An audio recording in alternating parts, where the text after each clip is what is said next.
Tonsil অপারেশনের পর সবচেয়ে গুরুত্বপূর্ণ একটা জিনিস হচ্ছে ওরাল হাইজিন মেনটেন করা। ওরাল হাইজিন যদি ঠিকভাবে মেনটেন করা না হয় তাহলে ইনফেকশন হবে অপারেশনের জায়গায় এবং সেখান থেকে ব্লিডিং হতে পারে, যেটা টনসিল অপারেশনের পর সবচেয়ে ভয়ের কারণ। সুতরাং এই ব্লিডিং যাতে না হয় এজন্য ওরাল হাইজিন ঠিকভাবে মেনটেন করতে হবে। তো ওরাল হাইজিন মেনটেন করার জন্য কি করতে হবে? প্রথমেই হচ্ছে দিনে 2 বার অবশ্যই ব্রাশ করতে হবে। ব্রাশ করার ক্ষেত্রে ব্রাশের মাথাটা অপারেশনের জায়গায় যাতে না লাগে এক্ষেত্রে সতর্ক থাকতে হবে।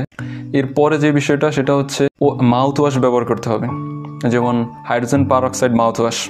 এটা দিনে 2 থেকে 3 বার অথবা প্রতিবার খাবারের পরে যদি খাবার জমে থাকে মুখের মধ্যে তাহলে এটা পরিষ্কার করার জন্য মাউথওয়াশ ব্যবহার করতে হবে। অর্থাৎ মুখে যাতে কোনোভাবে ময়লা জমে না থাকে এজন্য মাউথওয়াশ দিনে 2 থেকে 3 বার অবশ্যই ব্যবহার করতে হবে। অ্যান্টিবায়োটিক যেটা দেয়া হবে প্রেসক্রিপশনে ওটা হচ্ছে একদম ডোজ অনুযায়ী ঠিকভাবে খেতে হবে।